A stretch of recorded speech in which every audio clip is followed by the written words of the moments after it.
Hello everyone and welcome to Hutch's Garage for episode 6 on my 1954 International Harvester Farmall Super MTA tractor restoration. In this episode I will separate the engine from the transmission and remove the clutch and pressure plate.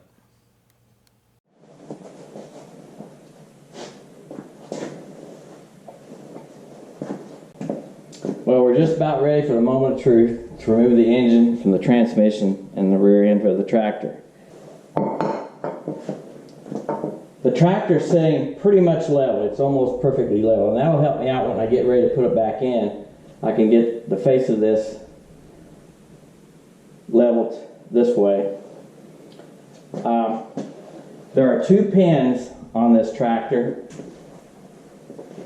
to guide the engine in and make it properly fit. I removed the one on the opposite side.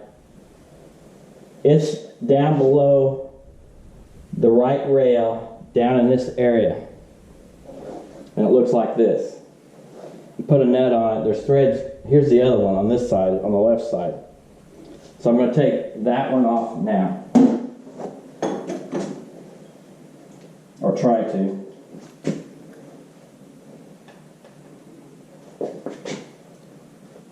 I got a 15/16 wrench.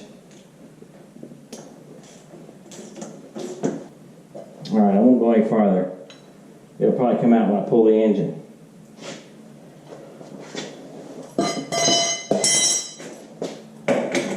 Put that wrench there. The book shows using some 3/4 inch bolts in the top frame rail area to help guide it out. It'll especially help it when I put the engine back in to guide it back in properly. So I'm going to put this in there. What it was is, this is a 6-inch bolt. I ground the head off. There's a flat spot on here to tighten it up if I need to, or get it out of there.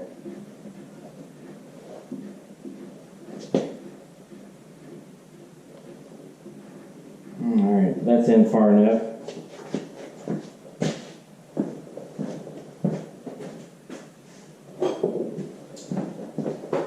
Put one in on the other side in the same area.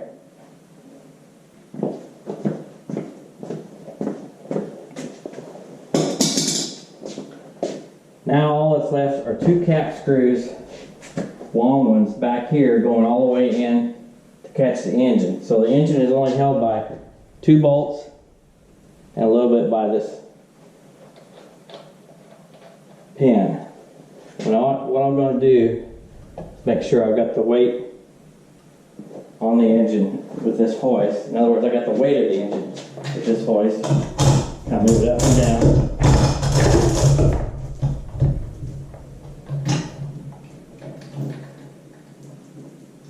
I can pretty much have it.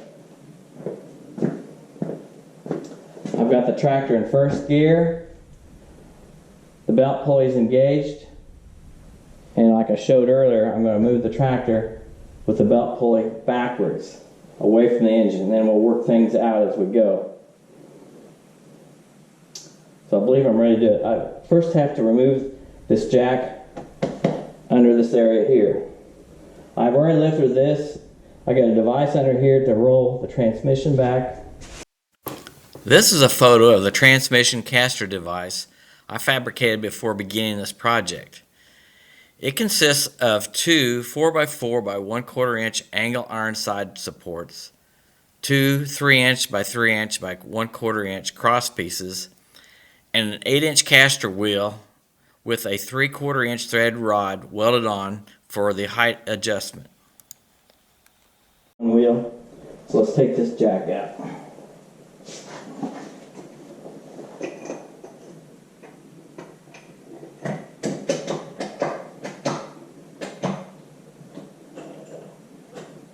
Remove the jack safety pin.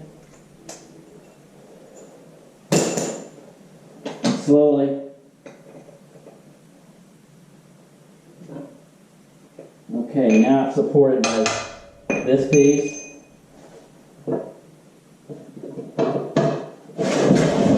So pull this jack out.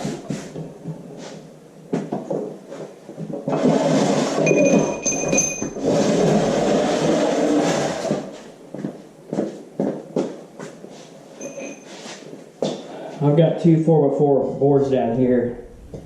When I lower it all the way down, I'll put some of the weight on that just to keep it here. The rest of the weight will be kept by the chain hoist. So I'm going to start loosening the cap screws in the back. I'll have to break them loose, this breaker bar. Like I said, there's two cap screws here.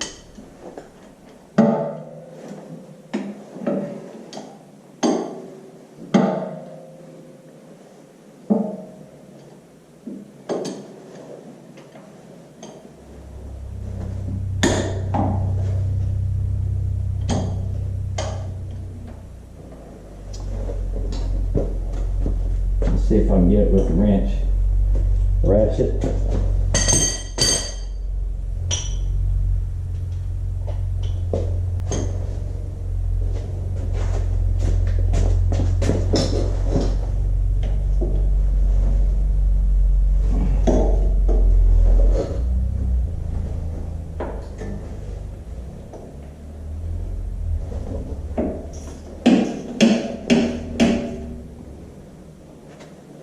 See if I can get it from the other side.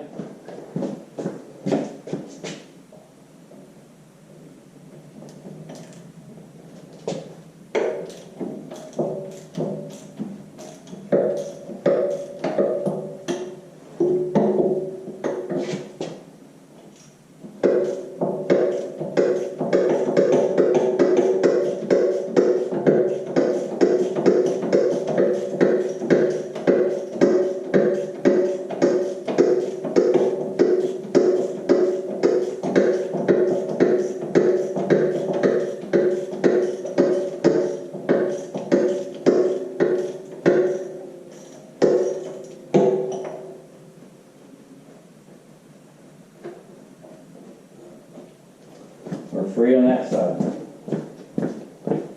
Go ahead and remove the last bolt.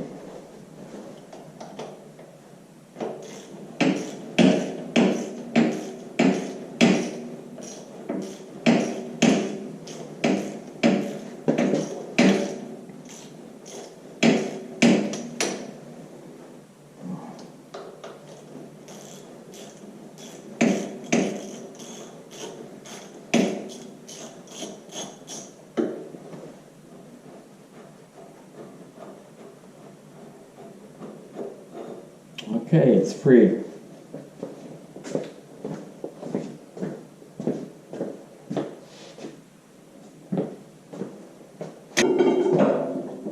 There we go.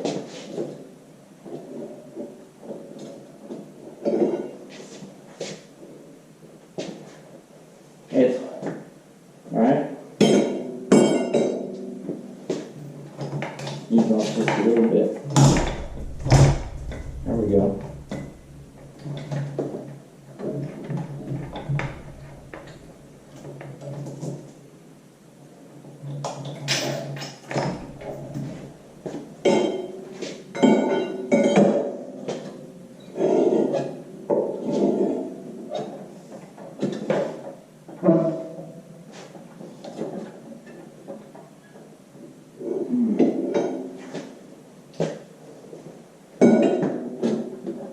The engine's turning.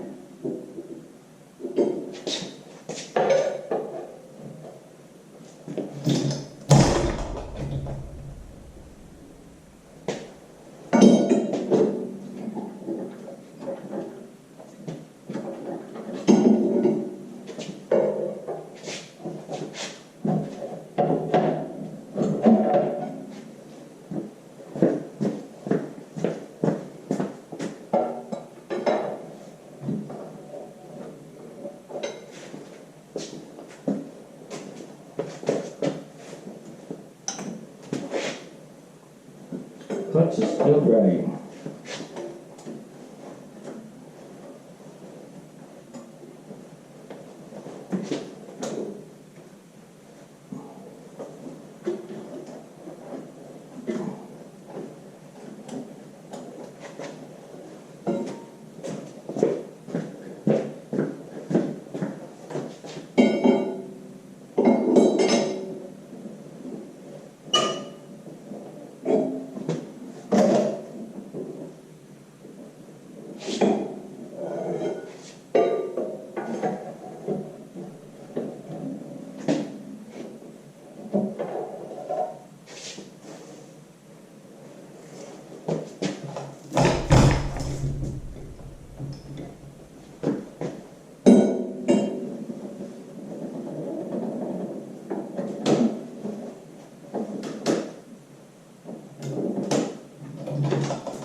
You won't believe this.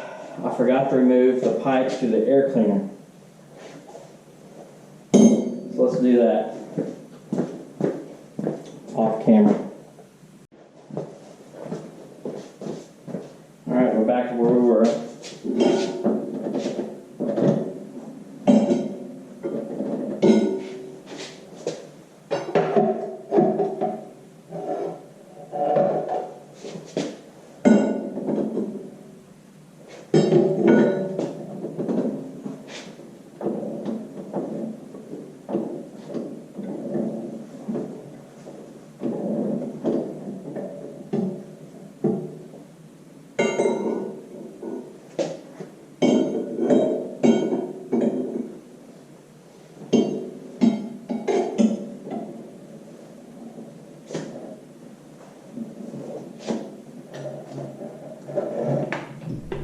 We're free.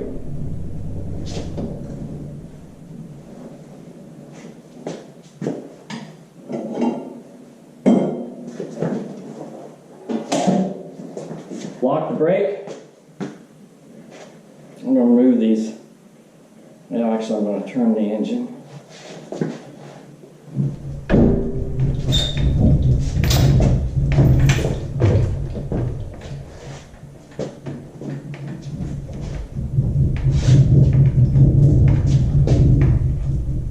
Go right to there.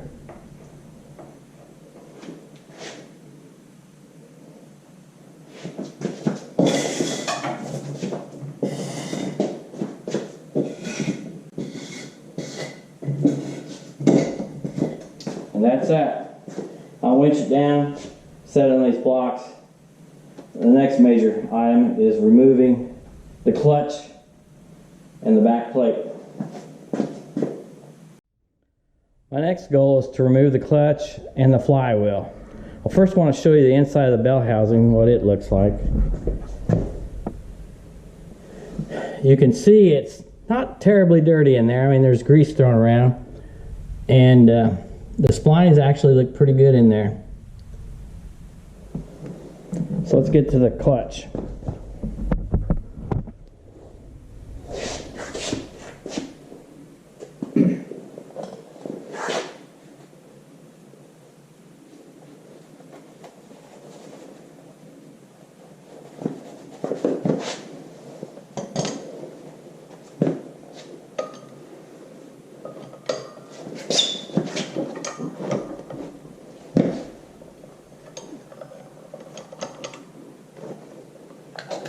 I do have the spark plugs out.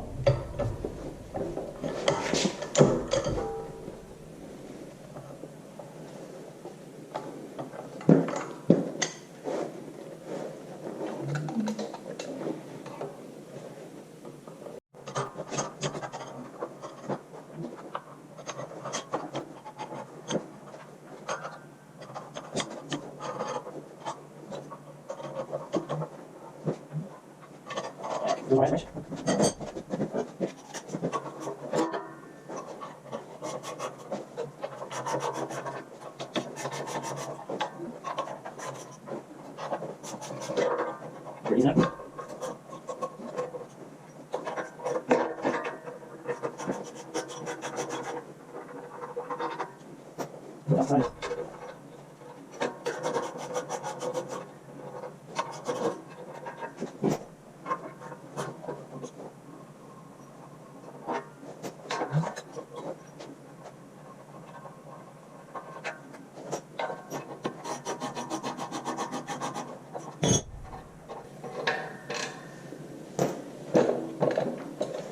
Last bolt.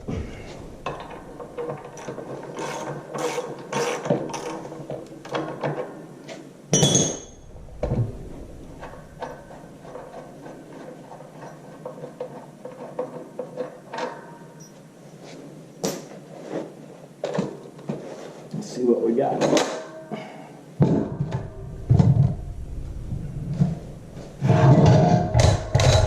Wow.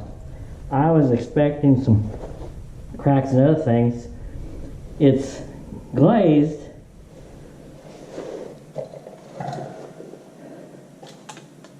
Yeah, the clutch is getting pretty well worn. it's almost to these rivets. And the other side of the pressure plate here looks very good. Other than it's worn, it either needs resurfaced or replaced. But I'm going to take this in and get it machined. They will also machine this down some. So the next step will be to take the flywheel off. We'll do that after. I want to show you something first. This is how I'm supporting it.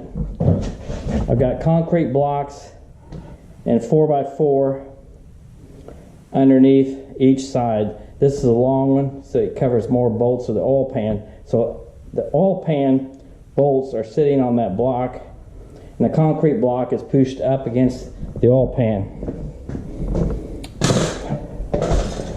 On this side, let me get some light over here. That's what I'm supporting it on. If I go too far this way, I'm near the oil check plugs right there. So that's where I am. That's all the time we have for in this episode. Thank you for watching this video. If you like this video, please hit the thumbs up and subscribe to my channel. Please continue to join me for the next episode as I restore and rebuild this 1954 International Harvester Farmall Super MTA tractor.